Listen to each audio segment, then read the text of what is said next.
बूढ़ी चील अपने सर पर टोकरी रखती है और जंगल में निकल जाती है। चूड़ियाँ, रंग बिरंगी सतरंगी चूड़ियाँ लो। वो जंगल में आवाज लगा लगा कर चूड़ियाँ बेच रही थी। लूसी कबूतरी रानो चिड़िया से कहती है, चिड़िया, वो देखो, वो बूढ़ी चील चूड़ियाँ बेच रही है, चलो हम चूड़ियाँ लेने चलते हैं। लूसी, वो बूढ़ी तो है मगर है तो एक चील, हमें उसके पास नहीं जाना चाहिए और ना ही उससे संबंध बनाने में हमें कोई फायदा है। चूड़ियाँ तो मेरी भी टूट गई हैं, मैं चील से चूड़ियाँ ले लेती हूँ। फिर गोरी कवि चील को आवाज लगाती है और चूड़ियों के बारे में पूछती है। चील चाची, इन चूड़ियों के रंग तो पक्के हैं ना? बहुत पक्के हैं। तुम ये चूड़ियाँ रख लो और पैसे भी बाद में दे देना, तब तक तुम्हें चूड़ियों के रंग के बारे में भी पता चल जाएगा। ये बूढ़ी चील तो चूड़ियाँ मुझे उधार में दे रही है, मैं माँ के लिए भी ले लेती हूँ। अच्छा अच्छा, ले लेती हूँ, 1 दर्जन मेरी माँ के लिए और 1 दर्जन मुझे दे दो। फिर बूढ़ी चील गोरी कवि को चूड़ियाँ दे देती है। मैं 4-5 दिनों में पैसे दे दूंगी तुम्हें। किसी ने मांगे हैं तुमसे पैसे? जब हुए आसानी से दे देना, आखिर चाची हूँ मैं तुम्हारी। चील चूड़ियाँ देकर चली जाती है। चील अपनी गुफा में चली जाती है। ये दिन भी आने थे, एक पक्षी को पकड़ने के लिए मुझे जंगल जा जाकर चूड़ियाँ बेचनी पड़ रही हैं। बुढ़ापा भी किसी काम का नहीं छोड़ता। गोरी, तुम कल उस बूढ़ी चील के पास क्यों बैठी हुई थी? मैं तो उससे चूड़ियाँ ले रही थी। चिड़िया, पता है तुम्हें, वो तो मुझे बगैर पैसों के उधार ही देकर गई है चूड़ियाँ। उसे तुमसे कोई और लालच होगा। चिड़िया, क्या वो मुझे खाना चाहती है? हो सकता है वो तुमसे कोई छोटे मोटे संबंध बनाकर तुम्हें खाना ही चाहती हो। चिड़िया, वो बूढ़ी चील मुझे क्या खाएगी, तुम मेरी फिक्र ना करो। अगर तुम्हें अच्छा नहीं लगता तो तुम दूर ही रहो उस चील से। आज चाय पीने का बहुत मन कर रहा था, यहाँ से गुजर रही थी, सोचा अपनी भतीजी के पास जाकर एक चाय का कप ही पी लूं। चील चाची, जितनी चाहो उतनी चाय मिलेगी, मैं अभी दूध लेकर आती हूँ, तुम मेरे घर में बैठो। गोरी कवि कबूतर चाचा की दुकान से दूध लेने चली जाती है। कोई मेहमान आया है क्या घर में? हाँ, वो है ना मेरी चील चाची, वो आई है। उस चील के साथ बैठकर चाय पीना ठीक नहीं। पैसे लो और दूध दो, जिसे देखो मुझे भाषण देने लग जाता है। अकेली रहती है ये कवि, मैं तो इसे यहाँ भी खा सकती हूँ, मगर मैं ऐसा नहीं करूँगी। बूढ़ी हूँ, अगर पकड़ी गई तो जान से जाऊंगी। गोरी कवि दूध ले आती है और चील चाची चाय पी लेती है। अच्छा बेटी, मैं जाती हूँ, शाम को मुझे मीठा हलवा बनाकर बांटना भी है। आप कितनी अच्छी हैं चील चाची, ये जंगल के पक्षी तो ऐसे ही गलत बोलते रहते हैं आपके बारे में। बेटी, क्या तुम्हारे जंगल में कोई गरीब रहता है? लो, लाइन लगी हुई है मेरे जंगल में गरीबों की। बेटी, शाम को मेरी गुफा में आकर मुझसे हलवा ले जाना और गरीबों में बांट देना। वो तो ठीक है, मगर क्या, डरती हो क्या मुझसे? नहीं नहीं, डरना कैसा। फिर चील वहाँ से चली जाती है और गोरी अपने कामों में लग जाती है। शाम 4 बजे के करीब चील हंडिया चूल्हे पर रखती है और पानी गर्म होने के लिए रख देती है। अगर तो वो कवि आ गई तो पार्टी हो जाएगी मेरी, अगर ना भी आई तो पानी में आलू डालकर शोरबा बना लूंगी। गोरी कवि 5 बजने से पहले ही अपने घर से निकलती है। चिड़िया, मैंने सोचा है कि आज मैं जंगल के गरीब पक्षियों में मीठा हलवा बांटूंगी। गोरी, तुम्हारे पास इतने पैसे कहाँ से आए? मैं क्या तुम्हारी तरह गरीब हूँ, मैं तो अमीर हूँ, ऊंचे घराने से संबंध है मेरे। गोरी कवि तैयार होकर बूढ़ी चील की गुफा में चली जाती है। गोरी कवि को देखकर चील की आंखें तो रोशन हो जाती हैं। तुम आ गई मेरी भतीजी, मुझे तो विश्वास ही नहीं हो रहा। आहिस्ता आहिस्ता चील गुफा के दरवाजे को बंद कर देती है। चाचा, चील चाची, दरवाजा खोल दे, मेरा दम घुट रहा है। घबराओ नहीं भतीजी, पानी उबलने ही वाला है, मैं अभी तुम्हें गरम गरम पानी में डालती हूँ, तुम्हारा शोरबा बनाकर पीऊंगी। ये सुनकर गोरी कवि भागने लगती है। चील बूढ़ी तो थी मगर वो इतनी कमजोर ना थी कि वो गोरी कवि को ना पकड़ सके। चील गोरी कौवे को पकड़कर गरम गरम पानी में डालकर उसका शोरबा बनाकर पी जाती है। जंगल में बहुत तेज बारिश हो रही थी। घर में बैठी रानू चिड़िया और मीनू मौसी आपस में बातें कर रही थी।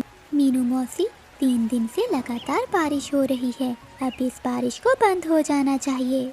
तुम ठीक कह रही हो रानो, लगातार बारिश से जंगल के सभी पक्षी बहुत चिंतित हैं। मीनू मौसी, आप गुड़िया के पास बैठें, मैं दाना लेकर आती हूँ। ये कहते हुए रानू चिड़िया बारिश में उड़ती है और थोड़ी दूर जाकर एक पेड़ की डाल पर बैठ जाती है।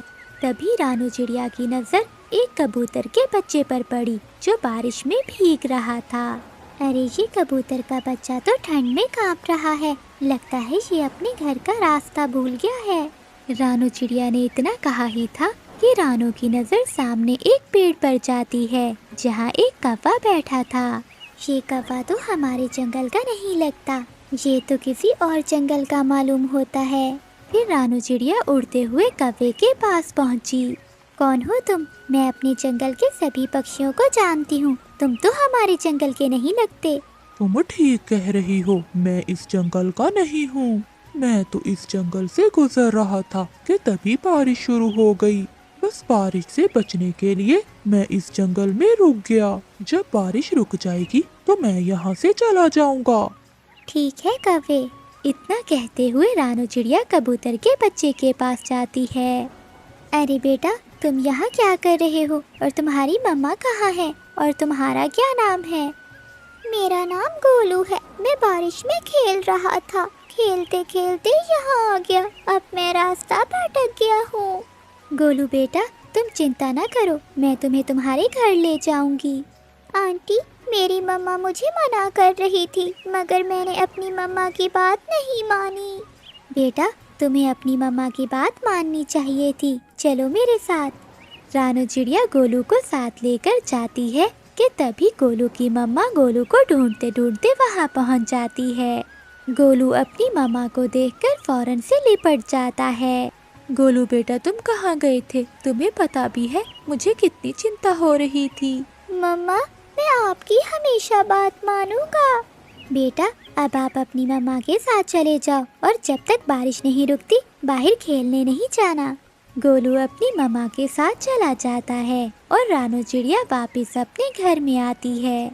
रानू चिड़िया मीनू मौसी को सारी घटना बताती है। रानू की बात सुनकर मीनू मौसी सोच में पड़ गई। क्या हुआ मीनू मौसी, आप इतनी गहरी सोच में क्यों डूब गईं? वो काला कौवा कहीं उस मासूम बच्चे को नुकसान पहुंचाने का तो नहीं सोच रहा था ना? नहीं नहीं मौसी, वो तो कौवा खुद डरा सहमा पेड़ के नीचे खड़ा था। बारिश बंद होने के बाद वो चला जाएगा। अगले दिन बारिश रुक गई। रानू चिड़िया बैठी धूप का आनंद ले रही थी। तभी वहाँ हरियाली तोती आकर रानू चिड़िया से बोली, अरे रानू चिड़िया, तुम यहाँ बैठी हो और वहाँ एक कबूतरी का रो रो कर बुरा हाल हो रहा है। अरे कौन सी कबूतरी? पता नहीं रानो, उस कबूतरी का कहना है कि उसका बेटा कल रात से लापता है। चलो मेरे साथ। रानू चिड़िया हरियाली तोती के साथ तुरंत वहाँ से चली गई। रानू ने देखा कि वो कबूतरी तो गोलू की माँ थी। क्या हुआ बहन, आप रो क्यों रही हो? कल रात मैं अपने गोलू को घर ले आई थी मगर सुबह जब मेरी आँख खुली तो गोलू घर पर नहीं था। मैंने पूरा जंगल छान मारा मगर मुझे वो कहीं नहीं मिला। लूसी बहन, तुम घबराओ नहीं, मैं अभी उसे ढूंढती हूँ। फिर रानू चिड़िया गोलू को पूरे जंगल में ढूंढने लगी। तभी रानू चिड़िया की नजर कालू कौवे पर पड़ी जो कि एक पेड़ के नीचे बैठा हुआ था। रानू चिड़िया तुरंत कालू कौवे के पास गई। क्या तुमने कबूतर के बच्चे को देखा है? वही कबूतर का बच्चा जो कल बारिश में भीग रहा था। नहीं नहीं, मैंने किसी कबूतर के बच्चे को नहीं देखा। अच्छा, वैसे तुम तो कह रहे थे कि बारिश रुकने के बाद तुम यहाँ से चले जाओगे। हाँ हाँ, चला जाऊंगा। तुम तो ऐसे कह रही हो जैसे इस जंगल की महारानी हो और इस जंगल पर तुम्हारा ही अधिकार चलता हो। जब मेरी मर्जी होगी तो मैं यहाँ से चला जाऊंगा। रानू चिड़िया अपने मन ही मन में सोचती है, मुझे तो इस कौवे पर ही शक हो रहा है। मुझे जंगल की महारानी को इसकी शिकायत लगानी होगी। रानू चिड़िया जंगल की महारानी चील के पास चली गई और सारी घटना बताते हुए बोली, मुझे उस कौवे पर शक हो रहा है। तभी महारानी चील गुस्सा होकर रानू चिड़िया से बोली, इसका मतलब है वो कौवा बिल्कुल ठीक बोल रहा था। तुम हमेशा पक्षियों के बारे में मेरे कान भरती हो। ये आपको क्या हो गया है महारानी? तभी रानू चिड़िया ने देखा कि वो काला कौवा कबूतर के बच्चे के साथ आकर वहाँ खड़ा हो गया। रानू चिड़िया हैरान हो गई। महारानी चील जी, जैसे ही मुझे पता चला कि ये बच्चा खो गया है, मैं तो उसी समय ही इसकी तलाश में निकल गया। मगर मैं जानता था कि ये रानू चिड़िया मेरे खिलाफ आपके कान भरने जरूर आएगी, इसीलिए तो मैंने आपको सब पहले बता दिया था। महारानी चील, इसी रानू चिड़िया के कारण तो कोई दूसरा पक्षी आपके जंगल में नहीं आता। चील रानू चिड़िया की तरफ देखकर बोली, चिड़िया, तुम तो कह रही थी कि इस कौवे ने कबूतर के बच्चे को मार डाला है, मगर तुम्हारे आने से पहले ये कबूतर के बच्चे को सही सलामत लेकर आया है। तुम्हें इसकी सजा मिलेगी, तुम्हें बंदी बनाया जाएगा। इतना कहते हुए रानू चिड़िया को एक पिंजरे में बंद कर दिया जाता है। महारानी चील ने कालू कौवे से कहा, कालू कौवे, जब तक तुम्हारी मर्जी हो तुम इस जंगल में रह सकते हो। कालू कौवा खुशी खुशी वहाँ से चला गया। इधर हरियाली तोती ये सब देख रही थी। वो तुरंत मीनू मौसी के पास गई और सारी घटना बताते हुए बोली, मीनू मौसी कुछ करें, रानू चिड़िया को महारानी ने बंदी बना लिया है। जब रानू चिड़िया ने मुझे बताया कि वो कौवा पेड़ के पीछे कबूतर के बच्चे को देख रहा था, मुझे तो तब ही शक पड़ गया था। मीनू मौसी, जो भी हो, मगर आप कुछ भी करके रानू चिड़िया को पिंजरे से बाहर निकालिए। तुम चिंता ना करो हरियाली, हमें अब कुछ नहीं करना, बस हमें उस कौवे पर नजर रखनी होगी। पहले हमें पता तो चलना चाहिए कि उस कौवे के दिमाग में चल क्या रहा है और ये कौन सा मकसद लेकर हमारे जंगल में आया है। उस दिन से हरियाली तोती और मीनू मौसी कौवे पर नजर रखने लगी। वो कालू कौवा दिन भर जंगल में घूमता और दूसरे पक्षियों के अंडे और बच्चे खाता। एक दिन कालू कौवा घूमते घूमते कबूतर के घर के पास चला गया। गोलू अपने घर के बाहर खेल रहा था। कालू कौवा गोलू को अजीब सी नजरों से देखने लगा, मगर कालू को ये नहीं पता था कि मीनू मौसी और हरियाली तोती उस पर नजर रख रही हैं। मीनू मौसी तुरंत हरियाली तोती से बोली, जाओ हरियाली, जल्दी से जाकर महारानी चील को बुला कर लाओ। मगर मीनू मौसी, क्या महारानी मेरी बात सुनेगी? तुम जल्दी से जाओ और जैसे भी करके महारानी को बुला कर लाओ। मुझे इस कौवे के इरादे ठीक नहीं लग रहे। मीनू मौसी की बात सुनते ही हरियाली तोती जल्दी से महारानी के पास गई। तुम यहाँ क्यों आई हो हरियाली? महारानी चील, आपको अभी मेरे साथ चलना होगा। नहीं, मुझे अब रानू की किसी भी सहेली पर भरोसा नहीं रहा। महारानी चील, आप मेरे साथ चले, ऐसा ना हो कि आगे जाकर आपको अपने फैसले पर पछताना पड़े। लेकिन हरियाली, तुम मुझे कहाँ लेकर जाना चाहती हो? महारानी, आप मेरे साथ चले और जाकर देखें कि मैं आपको क्या दिखाना चाहती हूँ। तभी चील हरियाली तोती के साथ वहाँ आ गई। महारानी जी, इस पेड़ के पीछे छुप जाएं और खुद अपनी आँखों से देख लें। फिर वो तीनों एक पेड़ के पीछे छुप गए। कालू कौवा गोलू से बोला, कबूतर के बच्चे, आज तो तेरा मांस खाने को दिल कर रहा है मेरा। ये आप क्या कह रहे हो अंकल? पिछली बार जब मैं खो गया था तो आप ही मुझे महारानी के पास लेकर गए थे और फिर मुझे मेरी माँ के पास भी छोड़ कर आए थे। मूर्ख कबूतर के बच्चे, वो तो मेरी एक चाल थी। मैं तो जानता था इस जंगल में रानू चिड़िया बहुत तेज दिमाग की है। मैंने तो उसे फंसाने की योजना बनाई थी। अंकल, मैं कुछ समझा नहीं। जब तू सो रहा था तो मैं तुझे अपने मुंह में उठाकर जंगल के दूसरे हिस्से में छोड़ आया था और फिर खुद ही तुझे जगाकर महारानी के पास ले गया था और जंगल की मूर्ख महारानी ने रानू चिड़िया को ही दोषी मान लिया।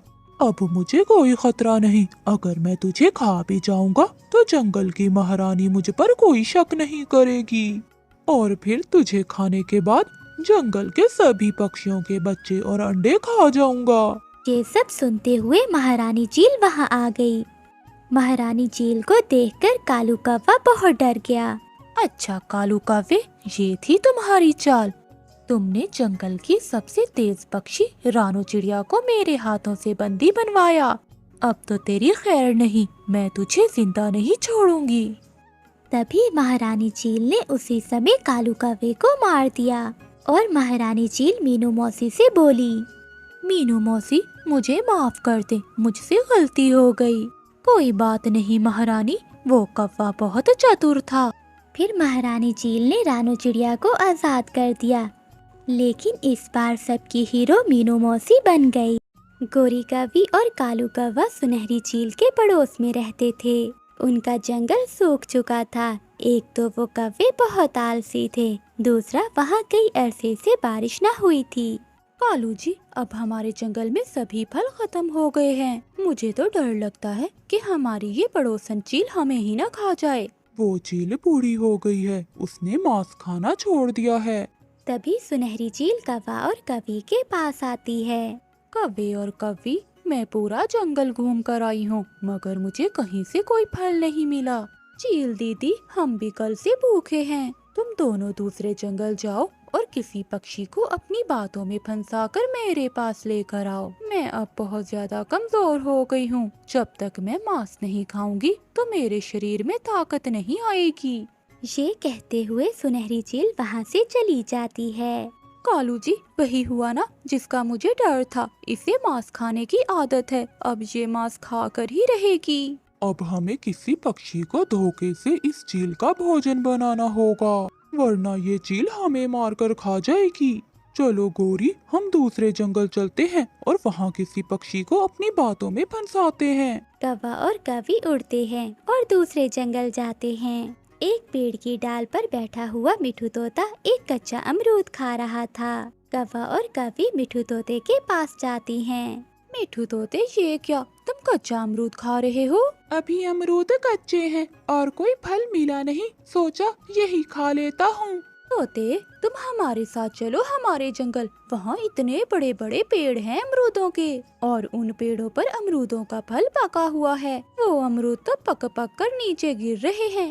2-4 दिन हमारे पास रहना और पेट भरकर अमरूद खाना और फिर वापिस आ जाना। मुझे कैसे पता कि तुम सच बोल रहे हो? अगर नहीं विश्वास तो ना जाओ, हम किसी और पक्षी को अपने साथ ले जाएंगे।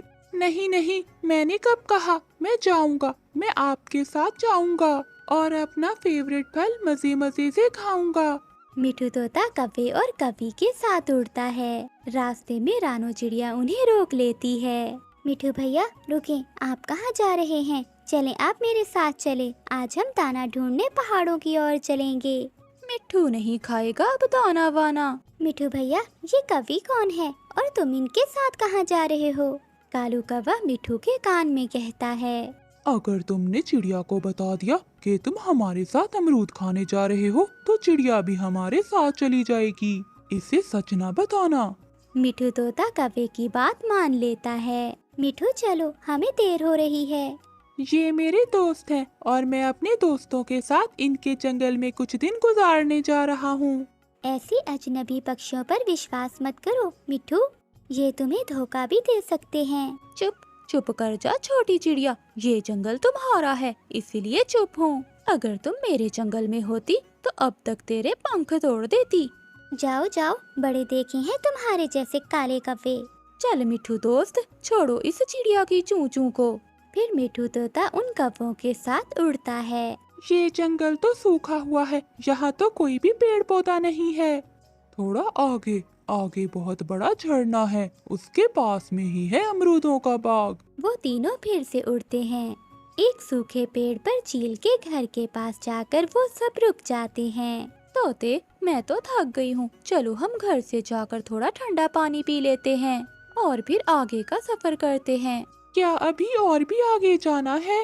नहीं नहीं मिठू, अब हम झरने के बिल्कुल करीब पहुँच गए हैं।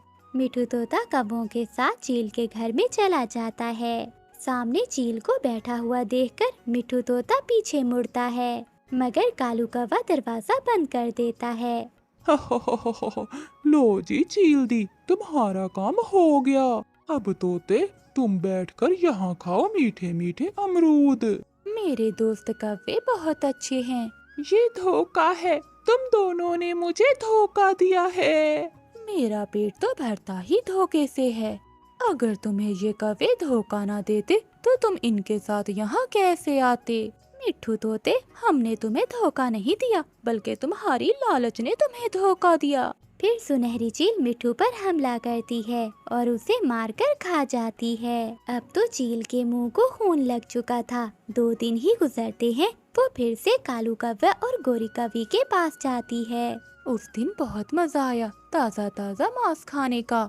अगर तुम दोनों आज मुझे फिर से कोई ताज़ा ताज़ा शिकार ला दो तो मैं तुम्हें अपना सोने का हार दूंगी। सोने के हार का सुनकर गोरी कव्वी तो उछलने लगती है। लूंगी, मैं तो सोने का हार जरूर लूंगी। गोरी कव्वी कालू कव्वे को साथ लेकर फिर से दूसरे जंगल जाती है। इस बार वो दोनों कव्वा और कव्वी कबूतर के पास जाते हैं। कबूतर भैया, तुम तो बहुत कमजोर हो। क्या तुम्हारे जंगल में फल या कोई बीज नहीं होते खाने को? बारिश हुए काफी देर हो गई है, इसलिए इन दिनों दाने की कमी है। एक हमारा जंगल है जहाँ आए रोज बारिश होती है। उन बारिशों के कारण सारे जंगल में फल ही फल और बीज ही बीज हैं। तुम हमारे साथ चलो, दिल करे तो फल खा लेना या फिर बीज खा लेना। मुझे तो बीज पसंद हैं। तो फिर सरसों के बीज इतने हैं कि कभी खत्म ना हो। ये अनजान पक्षी मेरा इतना भला क्यों सोच रहे हैं? क्या हुआ कबूतर भैया, पड़ गए ना सोचों में? तुम्हारे जंगल का मिट्ठू तोता भी बहुत डर रहा था हमारे साथ जाने में। अब ऐसा दिल लगा है हमारे जंगल में कि आने का नाम ही नहीं ले रहा। वो मिट्ठू तोता अभी तक तुम्हारे जंगल में ही रहता है। भूल जाओ अब तोते को, वो वापस नहीं आएगा। उसने तो अपना वहाँ घर भी बना लिया है। ये सुनकर कबूतर उनके साथ जाने को उड़ता है, मगर रानो चिड़िया फिर से वहाँ आ जाती है। कबूतर भैया रुक जाओ, क्या पता वो मिट्ठू तोता वहाँ मीठे फल खा रहा है या अपनी जिंदगी से चला गया है। आप मत जाओ इन कव्वों के साथ, पेट यहाँ भी भर जाता है। लालच हमेशा बुरी बला होती है। कबूतर को चिड़िया की बात पसंद आती है और वो अपना फैसला बदल लेता है। जाओ कव्वो तुम जाओ, मैं नहीं जाऊंगा। चलो चिड़िया, हम दाना लेने चलते हैं। कबूतर चिड़िया के साथ चला जाता है। कालू जी, अब अगर हम खाली हाथ गए तो वो चील हमें खा जाएगी। गोरी, अब सोने के हार को भूल जाओ, हमें किसी और जंगल में जाना होगा। फिर वो कव्वे किसी अनजान जंगल की तरफ निकल जाते हैं, जहाँ मिट्ठू तोते जैसा कोई लालची पक्षी उन्हें मिल जाए। तोते ने लालच की और अपनी जान से गया। प्यारे दोस्तों, कभी लालच ना करो, क्योंकि लालच बुरी बला होती है। लाडो, लाडो बेटी, जल्दी से तैयार हो जाओ, लड़के कव्वे वाले आते ही होंगे। जितना भी तैयार हो जाए तुम्हारी लाडो, मगर लड़के वाले इसे पसंद नहीं करेंगे। गोरी, ऐसी बातें करते तुम्हें शर्म नहीं आती? जितनी फिक्र तुम अपनी लाडो की करते हो, इतनी फिक्र मेरी चुन्नी के लिए भी किया करो। मैं अपनी दोनों बेटियों से एक जैसा प्यार करता हूँ, मगर तुम मेरी लाडो को सौतेली ही समझती हो। सौतेली है तो सौतेली ही समझूंगी, ये कौन सा मेरी सगी बेटी है। शाम होते ही कव्वे वाले भी आ जाते हैं। हमारी होने वाली बहू को क्या संगीत भी आता है? और क्या दहेज में सोने के गहने भी दोगे आप? अगर दहेज में एक मोटरसाइकिल भी दे दे तो मेरा बेटा काम पर साइकिल की बजाय मोटरसाइकिल पर जाएगा। मेरे पिताजी इतने अमीर नहीं हैं कि आपको ये सब दे सकें। लाडो चुप कर जाओ बेटी, मैं थोड़ा बहुत कर लूँगा। थोड़ा बहुत क्या मतलब? चलो पति जी, ये रिश्ता हमारे काम का नहीं है। फिर वो दोनों वहाँ से चले जाते हैं। चुन्नी, देखो फिर वही हुआ। मैं ना कहती थी कि वो कभी भी तुम्हें पसंद नहीं करेंगे। गोरी, तुम कभी नहीं सुधरोगी, हमेशा मेरी लाडो से जलती हो। परेशान कालू कव्वा अपने घर से चला जाता है। वो एक पेड़ पर बैठा हुआ था कि वहाँ चिड़िया आ जाती है। कालू भैया, क्या बात है, आज आप इतने परेशान क्यों बैठे हैं? चिड़िया, आज लाडो को देखने लड़के वाले आए थे और वो लाडो को पसंद किए बिना ही चले गए। कालू भैया, आपकी पत्नी ये नहीं चाहती कि आपकी बेटी की शादी किसी अच्छी जगह पर हो जाए। उठो, चलो बर्तन धो लो। क्यों शोक मना रही हो? ये तुम्हें कौन सा पहली बार जवाब हुआ है? पहले भी तो कई बार लड़के वाले तुम्हें ठुकरा कर चले गए हैं। लाडो, मेरे जूते भी साफ कर देना, और हाँ, मेरी साड़ी भी अच्छे से धो देना। लाडो चली जाती है और फिर कुछ दिन ऐसे ही गुजर जाते हैं। एक दिन हरियाली तोती कालू कौवे के पास आती है। कालू भैया, मेरी नजर में एक रिश्ता है। लड़का विदेश में रहता है और वो अपनी पत्नी को भी ब्याह कर विदेश ले जाएगा। अच्छा रिश्ता है। क्या क्या वो पसंद करेगा मेरी लाडो को? जो जो उसने कहा है वो सब तो है लाडो में। लाडो सलीकामंद है और खाना भी अच्छा बना लेती है। अगर आप कहो तो इस चांद की 14 तारीख को मैं ले आऊंगी उसे। हाँ हरियाली बहन, ले आना। कालू कौवा खुशी खुशी अपने घर चला जाता है। गोरी, मेरी लाडो के लिए विदेश से रिश्ता आया है। लड़के कौवे का अपना बिजनेस है और वो बहुत अमीर है। ये सब सुनकर गोरी को तो जैसे सांप सूंघ गया हो। वो सब तो ठीक है, मगर तुम्हारी बड़ी चोंच वाली लाडो को कोई पसंद भी करे तो फिर ही होगी शादी। इस बार मुझे पूरा विश्वास है, मेरी लाडो की शादी हो जाएगी। गोरी कौवी भागती हुई अपनी बेटी के पास जाती है। चुन्नी, वो लड़का कौवा बहुत अमीर है, विदेश में रहता है। कुछ सोचो, उस लाडो की बजाय तुम्हारी शादी उससे हो जाए। माँ, तुम चिंता ना करो, मैं कुछ ऐसा करूँगी कि शादी मेरी ही होगी। अगले दिन चुन्नी सुबह उठती है और रसोई के दरवाजे के आगे तेल गिरा देती है, जिससे फिसलन बन जाती है। अब जब लाडो आएगी तो उसका पाँव टूटेगा या टांग। शादी तो मेरी ही होगी उस कौवे से। लाडो, कहाँ जा रही हो? माँ, मैं चुन्नी के लिए चाय बनाने जा रही हूँ। रुको, फ्रिज से दूध मैं निकाल कर देती हूँ। जब भी फ्रिज खोलती हो कुछ न कुछ खा जाती हो। गोरी कौवी जैसे ही रसोई में जाती है तो वो फिसल जाती है और जोर से जमीन पर गिरती है। मर गई। मनहूस, जल्दी से मुझे उठा, मेरी टांग टूट गई है। लाडो गोरी को उठाती है। ये माँ को भी अभी जाना था रसोई में, सारी चाल उल्टी हो गई। कालू कौवा चिड़िया के पास जाता है। चिड़िया बहन, बहुत अच्छा रिश्ता देखा है हरियाली तोती ने मेरी लाडो के लिए। वो चांद की 14 तारीख को आएगा। चिड़िया बहन, कोई अच्छी सी क्रीम तो दो जिसे लगाकर मेरी लाडो का कुछ रंग साफ हो जाए। कालू भैया, आप जाएं, मेरे पास क्रीम है, मैं लाडो को वो नदी पर दे दूंगी। शाम को जब लाडो नदी पर जाती है तो चिड़िया भी वहाँ पहुँच जाती है। लाडो बेटी, ये क्रीम आप रख लो, कुछ दिन लगाने से आपका चेहरा साफ हो जाएगा।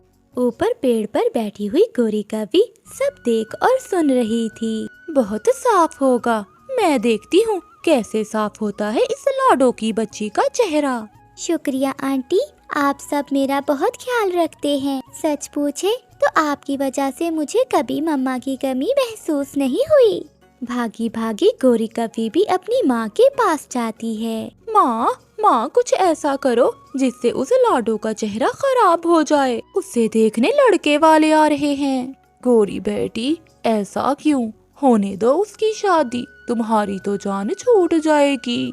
माँ, मैं चाहती हूँ उस लड़के की शादी मेरी चुन्नी से हो जाए। वो लड़का विदेश में रहता है। तो बेटी, ये केमिकल ले जाओ, इसे मिला देना लाडो की क्रीम में, फिर देखना कमाल। गोरी कौवी जल्दी से घर जाती है। लाडो, मेरी बेटी, अब तुम यहाँ से चली जाओगी। विदेश जाकर हमें भूल ना जाना। माँ, बेटियाँ भी कभी अपनी माँ को भूलती हैं।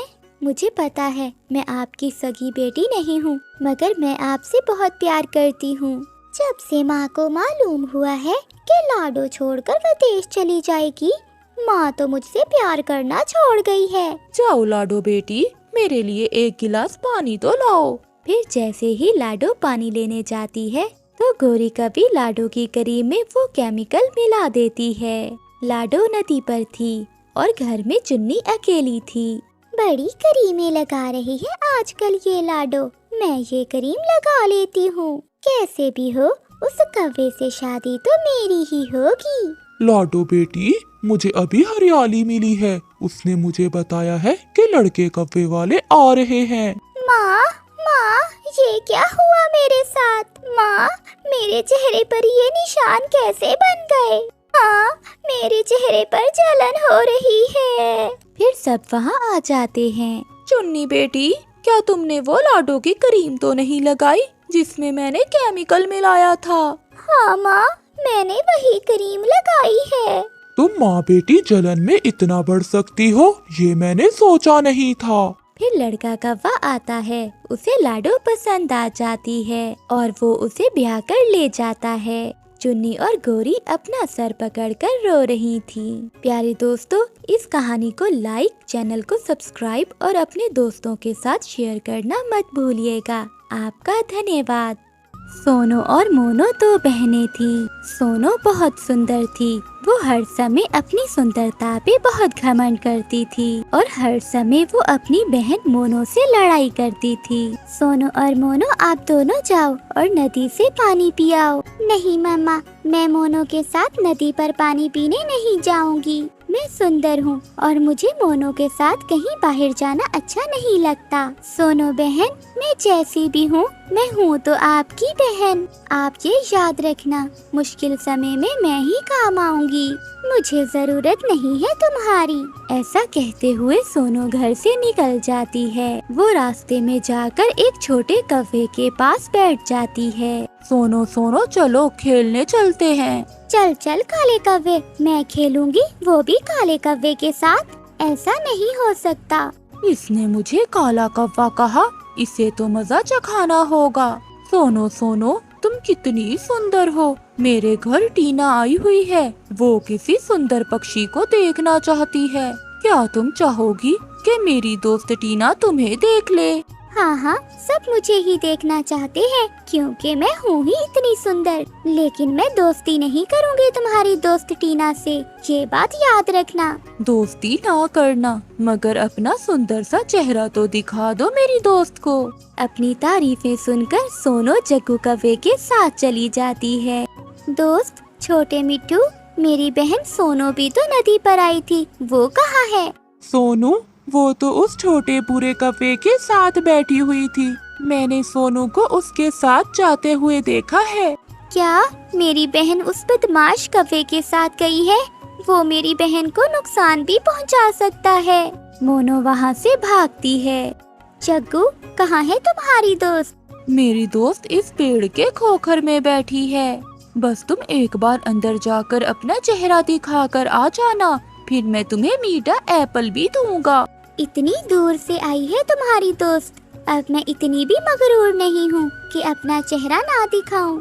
ऐसा कहते हुए सोनो पेड़ की खोखर में चली जाती है। बाहर से जग्गू कौवा कांटेदार शाखाएं रखकर खोखर को बंद कर देता है। अब तेरी सुंदरता इसी पेड़ की खोखर में रहेगी। बड़ी आई मुझे काला कहने वाली। मुझे बाहर निकालो जग्गू, जग्गू कौवे, मुझे बाहर निकालो। प्लीज प्लीज मुझे माफ कर दो। हम कौवे तो ऐसे ही हैं। फिर जग्गू कौवा वहाँ से भाग जाता है। सोनो, सोनो बहन, आप कहाँ हो? अपनी बहन को आवाजें देते हुए मोनो भी वहाँ आ जाती है। मोनो, मोनो मेरी बहन, मैं यहाँ हूँ इस पेड़ की खोखर में, मेरी मदद करो। अपनी बहन की आवाज सुनकर मोनो जल्दी से वहाँ जाती है और कांटेदार शाखाएं वहाँ से हटाकर अपनी बहन को बाहर निकाल लेती है। सोनो रोने लग जाती है। मोनो, मोनो मुझे माफ कर दो। आज मुझे एहसास हो गया है कि बहन का रिश्ता ही ऐसा होता है जो मुश्किल में साथ देता है। अब घर चले, माँ इंतजार कर रही होगी। फिर सोनो और मोनो अपने घर चली जाती हैं। प्यारे दोस्तों, इस कहानी को लाइक, चैनल को सब्सक्राइब और अपने दोस्तों के साथ शेयर करना मत भूलिएगा। आपका धन्यवाद।